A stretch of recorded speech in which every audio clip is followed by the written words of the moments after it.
Peace, people.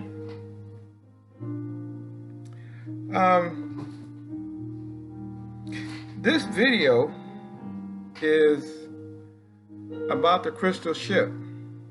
Well, about my travels out in space, some of the places and things that I've done. And our Ruby asked for this video, and I mean, you can't tell Aunt Ruby that she can't have a video. So, Aunt Ruby, this video is because you asked. And then, as a matter of fact, more than one person asked me to make a video about the crystal ship, since I mentioned it on my other video. Oh, by the way, two things. Number one, I hope that music doesn't bother you. It's very, very soothing to me. I like to listen to it while I talk. So if it does bother you, then let me know, and on the next videos I won't have any music in the background. But it's just very soothing to me. I love that music. It's very nice. Also wanted to tell you all that I went to the library, and I was able to sign on to Facebook immediately. Wasn't that something? Now that just let me know that my thoughts are correct, that they really are trying to stop this thing. So after I left the library, I came back home and I tried to get on the Facebook again after I successfully created an account on Facebook.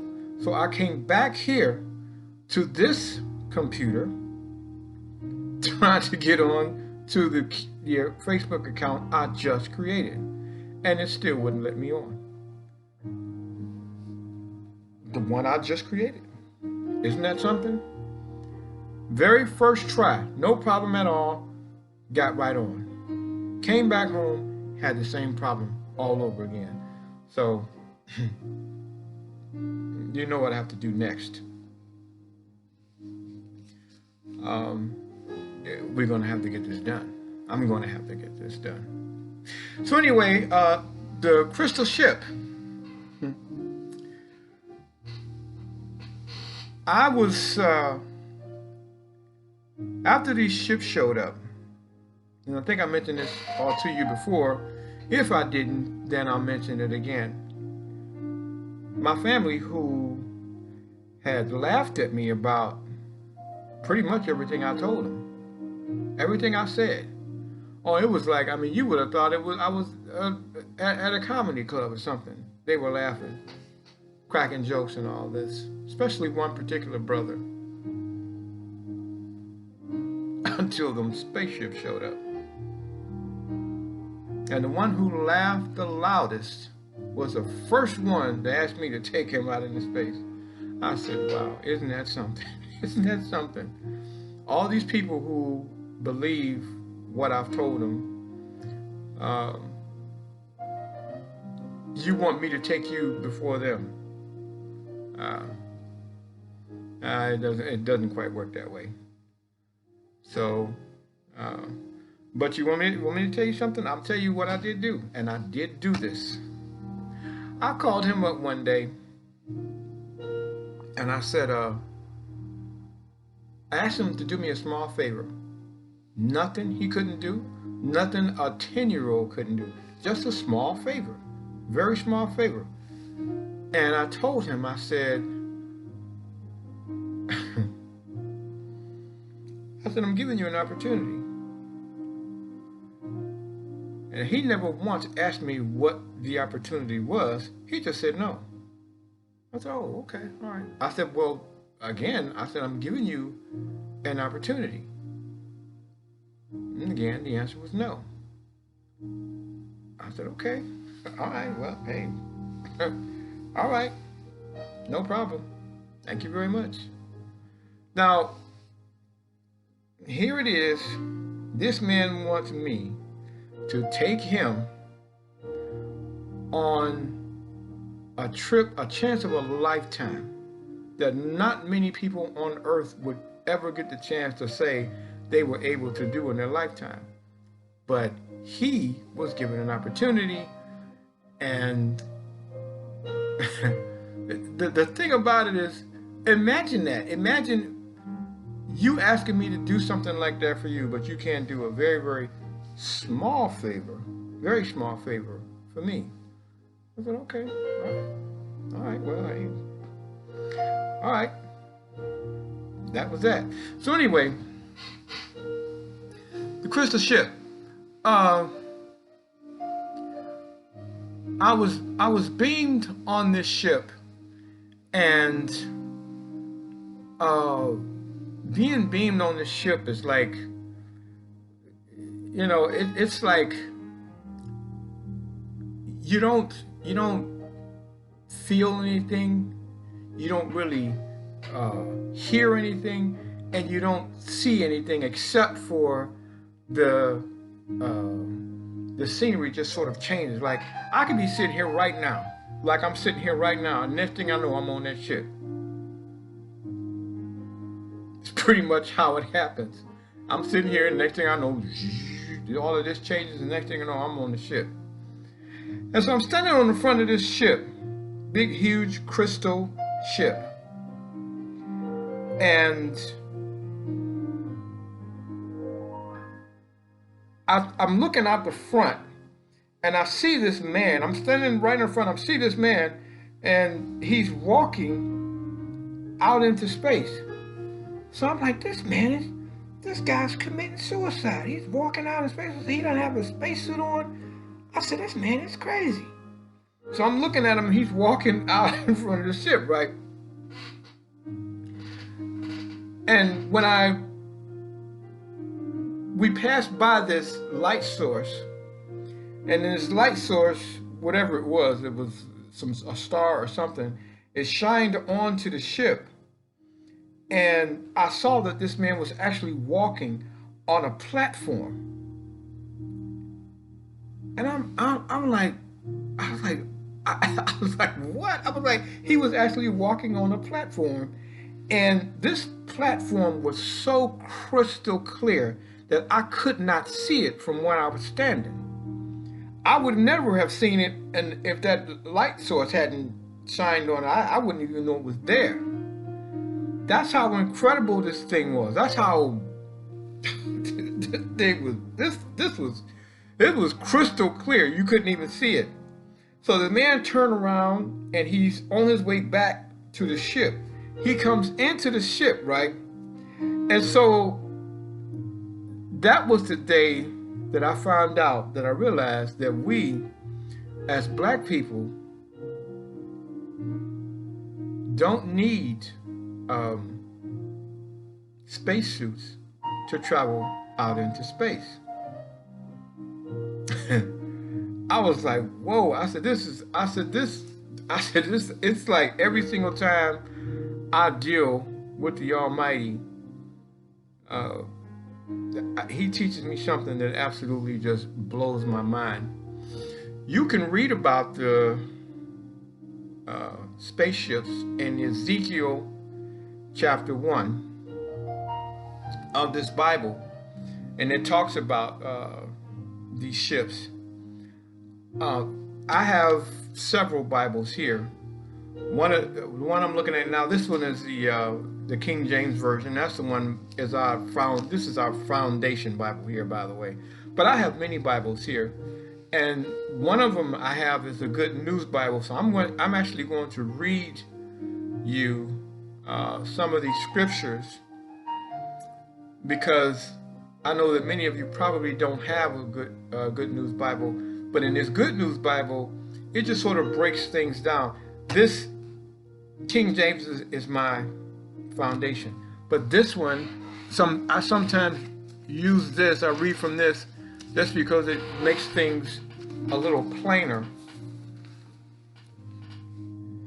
And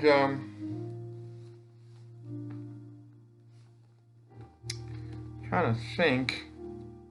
This is going to be a little long, y'all. You have to forgive me. This is going to be a little long because it's talking about quite a bit here. So here we go. On the 5th day of the 5th month of the 13th year, Ezekiel, the priest, son of Buzi, was living with the Jewish exile by the Tiber River in Babylonia. The sky opened, and I saw a vision of God. It was the 5th year since King Jehoiakim, I think that's how you pronounce that, had been taken into exile there in Babylonia beside the Tiber River. I heard the Lord speak to me, and I felt his power. I looked up and saw a windstorm coming from the north. Lightning was flashing from a huge cloud, and the sky around it was glowing. I've seen these visions, by the way,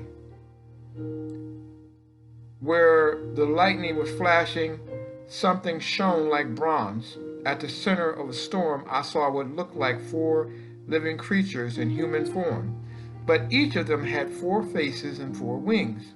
Their legs were straight, and they had hooves like those of a bull. They shone like polished bronze. In addition to their 4 faces and their 4 wings, they each had 4 human hands, one under each wing. 2 wings of each creature were spread out so that the creatures formed a square, with their wing tips touching. When they moved as a group without turning their bodies. I've seen these creatures, by the way. I know exactly what they look like. Each living creature had 4 different faces: a human face in front, a lion's face at the right, a bull face at the left, and an eagle's face at the back. 2 wings of each creature were raised so that they touched the tips of the wings of the creatures next to it. And the other 2 wings were folded against their bodies. Each creature faced all directions, and so the group could go wherever they wished without having to turn. Among the creatures, there was something that looked like a blazing torch, constantly moving. The fire would blaze up and shoot out flashes of lightning. The creatures themselves darted back and forth with the speed of lightning. Wow. I've seen these creatures, but I didn't see them move like this. They weren't moving like this when I saw them. As I was looking at the 4 creatures, I saw 4 wheels touching the ground, one beside each of them. All 4 wheels were alike. Each one shone like a precious stone, and each had another wheel intersecting it at right angles, so that the wheels could move in any of the 4 directions. The rims, we're talking about a car here. This is a car, more than likely a Lincoln. The rims of the wheels were covered with eyes. Wherever the creatures moved, the wheels moved with them. And if the creatures rose up from the earth, so did the wheels. The creatures went wherever they wished, and the wheels did exactly what the creatures did, because the creatures control them. That is an extremely important scripture I just told you. So I'm going to read it again. The creatures went wherever they wished, and the wheels did exactly what the creatures did, because the creatures controlled them. So every time the creatures moved or stopped or rose in the air, the wheels did exactly the same. Above the heads of the creatures, there was something that looked like a dome made of dazzling crystal. There under the dome stood the creatures, each stretched out 2 wings toward the next. two wings towards the ones next to it, covering its body with the other two wings. I heard the noise their wings had made in flight. And that's another thing. I've never seen these things fly. I saw them, but I've never seen them fly. I would love to see one of them fly, but I've never seen one fly. It sounded like the roar of the sea, like the noise of a huge army, like the voice of Almighty God. When they stopped flying their folded wings, but there was still a sound coming from above the dome over their heads. Above the dome, there was something that looked like a throne made of sapphire. And sitting on the throne was a figure that looked like a human being. The figure seemed to be shining like bronze in the middle of a fire. It shone all over with a bright light that had in it all the colors of the rainbow. This was the dazzling light which shows the presence of the Lord Yahweh. So that is that. I also want to share something else with you. I was talking to Jehovah's Witness. That is a story there. That's a story in itself. I had the Jehovah's Witness people. They come to my house all the time. They knock on the door and they're trying to tell me about Jehovah's Witness, and I invite them right on in. I bring them in there. I feed them, have them sit down and all this, and I talk to them. And they seem to be more interested in what I'm talking about than what they're talking about, except for this one guy. He comes in and, he's, well, this one guy, he's talking to me and he was like, well, nobody, I said, Yahweh speaks Hebrew. He said, well, nobody knows how to speak Hebrew and all this. So, I, recited the Lord's Prayer in perfect Hebrew. And he was like, where did you learn that? I said, Yahweh. I said, I've been telling you. What have I been telling you? I've been telling you about Yahweh. And I said, yeah. And, I was telling him about the heavens and the spaceships and all that. And he says, well, there are no spaceships and all that. And there's been no evidence, no people in heaven. I said, who told you that? He said, there's no scriptures referring to nobody being in heaven. I said, who told you that? So as soon as I said that to him, someone called him on the telephone and told him that they had to go because he was waiting for a ride that was outside my house. So he ended up leaving. And so I never really got to show him this scripture, but I'm going to show it to you.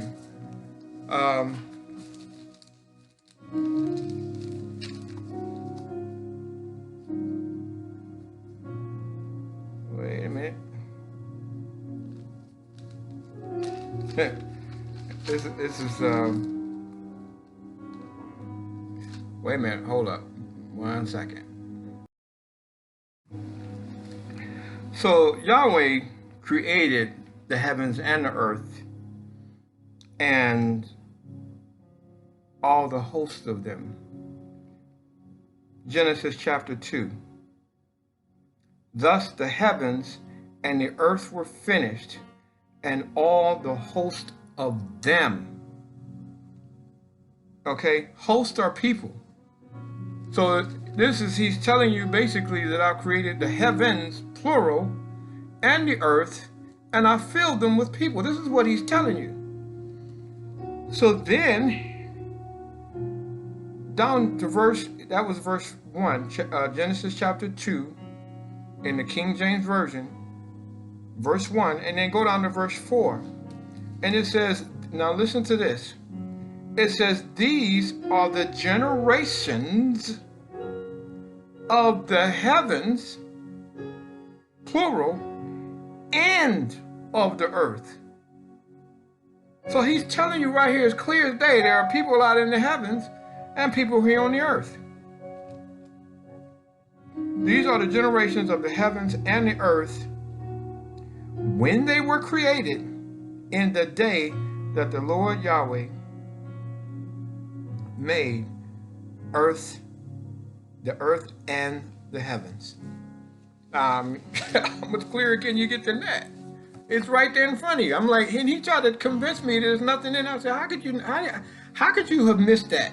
And it's right there in Genesis. And on, what is this, the first, second page? How could you have missed that? But uh, that is that's what he did. So there are billions upon billions of civilizations out in the heavens, and I think I mentioned this to you before. I'll tell you again. They can hear you. When you all send them radio signals out there, they can hear you. They're not answering you. They consider this planet to be hostile, and it is hostile. Compared to how people treated me when I visited other planets, man, they rolled out the red carpet for me. These people treated me like absolute royalty. I went to this one planet, man. Oh my God. Woo! I went to this one planet. When I arrived to this planet was so drop dead gorgeous. If this planet right here, the Earth right now, if this Earth was, based upon the colors of the Earth, like your basic blues, your basic greens, your browns, your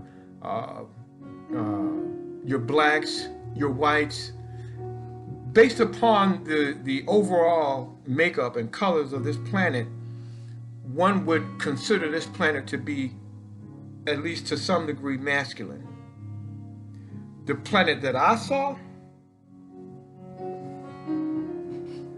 if we were to base it based on color, that planet would be feminine. When I saw this planet, man, you know how when men look at women and they say, I looked at her and she was so gorgeous, she took my breath away. I used to think guys used to say that just to woo a female. That's what I thought they did. When I saw this planet, that is exactly what happened to me. When I saw this planet, I had never seen, man, this planet was gorgeous. And this is one of the places that I want to take somebody else. Oh shoot, I shouldn't even say this. I'm gonna have people, oh my God, I really should say this. I have enough people asking me to go on trips now. Woo.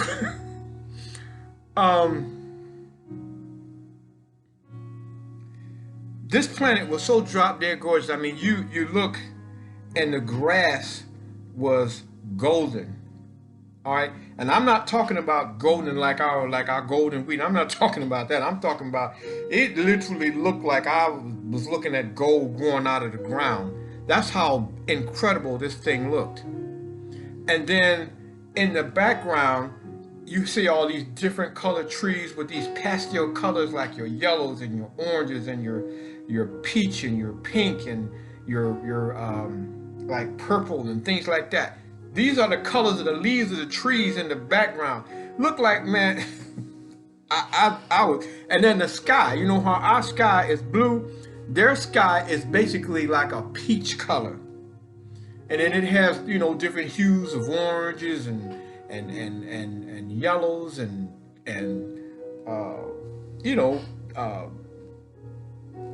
maybe purple and things like that in their sky as well. And when you look at all this together, you look at all this, from where I was standing, man, oh my God, I froze. But not only was it beautiful, but it was just the feeling in the air. The feeling in the air was just different. You just felt like it was something that just comes over you when you see all of this. The ions in the air were just extremely pleasant. Now, you know how when you go someplace and you get this funny feeling, you get these funny feelings like, this feels strange. I don't feel right being here and all. You don't feel none of that at all when you go there. It don't feel like that at all. I know you on the other side of the universe in a completely strange place. You don't feel out of place and you don't feel threatened at all. So I went around the mountains and I came around the other side of the mountains. And when I went around the other side of the mountains, I saw a city of people. I guess you would call them people. They didn't look like us, not at all. But I actually met these beings on this planet. And they were made of the same colors that I saw on, out there. I mean, they had like, some of them had purple hair, some of them had golden hair, some of them had purple faces, and some of them, they kind of look like Sid the Science Kid, something like that, something similar to that. And when I went around there, these people, they, first of all, like I said, they treated me like absolute royalty. They shut the city down. Everybody came out celebrate, and they knew who I was. That's the part that got me. They knew who I was. I was like, what? I was like, these people know who, and they don't just know who I am. They know who you all are too. And I was like, what? I said, they recognize us as royalty in the universe, all over the universe. We are known as royalty. I'm trying to tell y'all, man. I'm trying to tell you. Woo. And this is one of the reasons why I want to take someone with me. I want somebody else to be standing right next to me who and on one of these videos that I can have them explain to you what I'm trying to explain to you. Maybe they can do a better job of explaining it than I can, because I've never seen anything like what I was looking at. So it's very difficult for me to, what do you have to compare to this? I can describe it to you the best way I know how. So anyway, these people, like I said, they treated me very, very well. And they also showed me some of their technology. Oh my God. Oh my God. Whew. They had this device that shows holograms. But it's not holograms like anything you've seen. These holograms that they have, you can't tell it's a hologram. And we were looking at these mountains that were probably a mile from where we were standing. And then these two mountains that came down like this, and in that V shape, that open air part, they showed a hologram of themselves in that big, huge mountains a mile away from where we were standing. They showed a film of like a holographic type thing of themselves.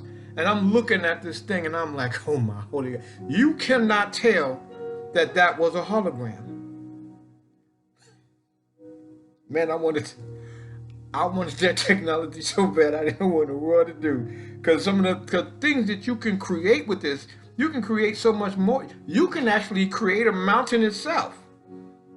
If you had this device, you can actually create a mountain and you couldn't tell that that's not a mountain back there. So if you were if you were living on flat land and you had this device, you could create whatever you want to create. You can create a city back there. You can create whatever you wanted.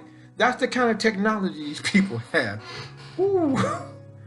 Man, I wanted that technology so bad I didn't know what in the world to do. So I didn't know whether it was proper, because they just I'm assuming this was their latest creation, and I didn't want to ask them, for their latest creation like that. I didn't want to do that. So I said, maybe the next time I go, man, let me go back to that place. I don't know. I don't know. We'll see what happens. But anyway, the big thing out in space is technology. Amongst all of the people you see out there, all of the civilizations and things, the big thing is technology. These people have an extremely high regard for life. They will travel millions upon millions of miles across space just to save one person. And just imagine we're here on this planet, we couldn't get somebody to cross the street. We can barely get people to cross the street. These people will travel halfway across our universe just to save one life. They have an extremely high regard for life. If you are out there traveling out in space and somebody had to send out a distress signal and you don't go answer that distress signal, the next time you get into trouble, nobody will come to you, and everybody will know that you didn't answer that distress signal. The person closest is the person who answers that distress signal. And if you don't, they'll know. Somebody else will come in your place because they have scanners that they can detect. There's a ship there where he's going to go check that out. And if he doesn't, we go. Well, the next time he needs help, we won't help him. I know how to travel.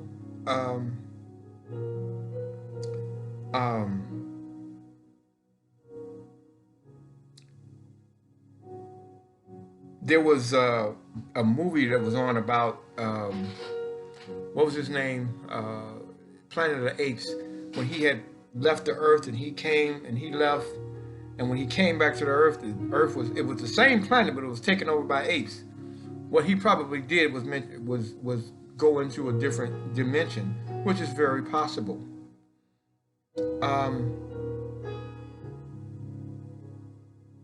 When something like that happens, what happens is, if you travel, let's say you're here, and this is the Earth, and you travel here, and then you travel here.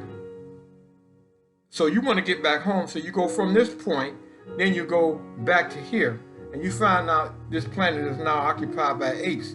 In order for you to get back to the planet, how you know it, you have to go back to this point, go back down the way you came, and then come back. And that's what he should have done. He had to touch down at each place that he stopped and then return home. I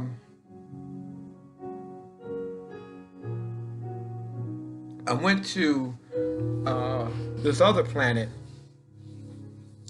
and I saw this planet sort of looked like Pandora. It looked almost exactly like Pandora. And I saw these ships, and they were like on the side of these mountains. And what they would do is they would bore holes into the ship, using something I call it an ionizer. What it does is it turns matter into antimatter. It's like, they bore this hole right into the side of the ship, and then they sit their ships right there. And then, you have the bottom part of the ship and the top part. They just sit their ship right into, this I guess hole they just created. And then the top part of the ship takes off and goes wherever it wants. The bottom part is still here on the side of the mountain. Now these people, they have such a high regard for life, they don't even bother the vegetation. They don't even mess with the vegetation.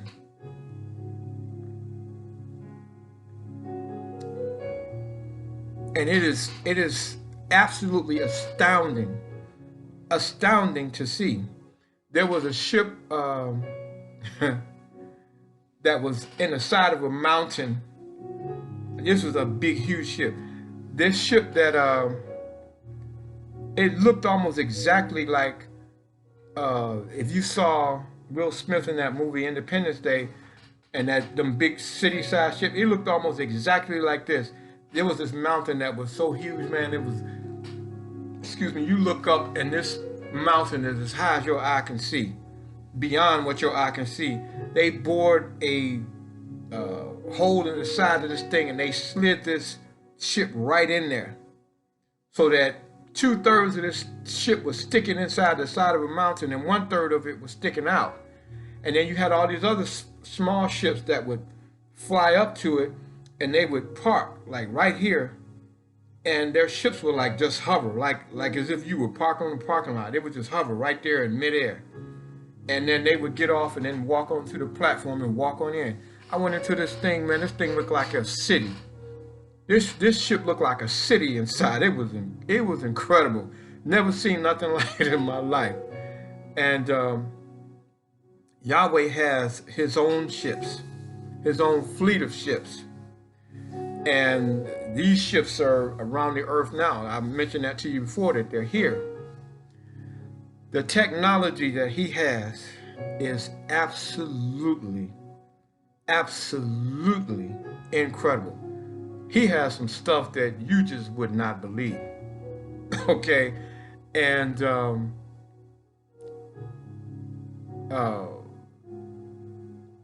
his ships travel at 20,000 miles an hour, 10 feet off the ground. Now, this came out of his mouth. They traveled at 20,000 miles an hour, 10 feet off the ground. You could be sitting right here, and you could turn your head like this for a few seconds, and by the time you turn your head back, they'd be done bored a hole right here, and then drop the ship down there. You didn't even see them, and neither did you hear them. The engines on these ships sound like the wind. So if you ever, let's say you're ever at home and all of a sudden you see the trees and stuff, the trees and leaves start shaking, really fast. What you do is do this. Look across the street and see if the leaves on the tree across the street is shaking. Look all directions and see if the trees around you, because if the wind is blowing, then all the leaves should be shaking. But if the leaves are just shaking just above you, then more than likely there is a spaceship above you. You can't see it, but it's up there. They have this kind of technology, which I know how they do it, by the way, that can make themselves disappear. And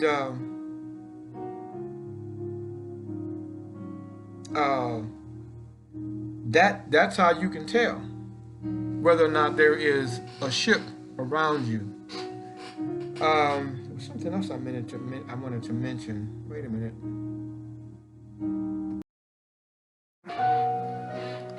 There was something else I meant to mention. I was trying to think of it. I said, wait a minute, something I wanted to mention. There was this one ship that I saw that looked exactly, and I mean exactly, like one of those ships you see on Star Wars, like these ships I think they call it an Imperial Star Destroyer. I think that's what they call it. It's sort of shaped like a triangle, like, one of them big ships. It's real huge ship, and it's sort of shaped like a triangle, and it has like this square part of it on the top of it. So you think of like a triangle like this, and then a square thing at the top of it. That ship is as real as I am sitting here. And I've seen it several times out in space. And I know people are going to ask me, well, did you see Luke Skywalker? Did you see Darth Vader? No, I didn't see none of that. I didn't see no Jedi and all that. But that ship is as real as I am standing here, or sitting here. And it's amazing. So when I see these things, and I see these movies and things that they make about space travel and things of that nature, it makes me think that where did you get these ideas from? Because Yahweh told me he didn't give them creativity. So where did you get these ideas from?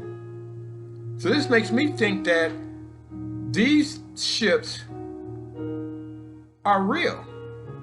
They'll tell you that, this is fiction. And, well, yeah, it may be the story you might have told was fiction, but some of that stuff you showed on this thing was as real. It was very real. So I'm going to get a set of Star Wars. I'm going to get every one of those shows, every one of them, because a lot of the stuff I saw out there, I'll read this. I'll say, hey, look here, this is real. I've seen this. So I've seen a lot of things in my travels. I've been to many planets, many things I haven't even mentioned yet, but I've been to a lot of planets out there. So I just want you all to know that yes, there are people out in space. Yes, there are spaceships. They call them UFOs, which stands for unidentified flying objects. Well, you know, it may be unidentified to you, some of them, but I just my thing is that I want somebody, I want to take some. Man, I'm gonna say this again. I'm gonna say this again. I'm gonna get myself into it again. Y'all know what I'm trying to say. You know what I'm trying to say. But this one was done for our Ruby.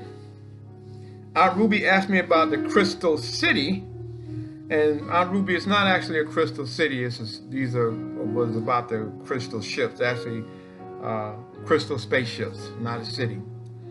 So I hope that I answered all of your questions. I hope that you're okay with this video. I certainly will be looking out for the comments to see, if you all have any questions that I may not have answered about space travel. Stay on this channel. All right, don't go nowhere. I'm trying to tell you, don't go nowhere. Stay on this channel. All right. That's going to end my video for today. Yahweh loves you.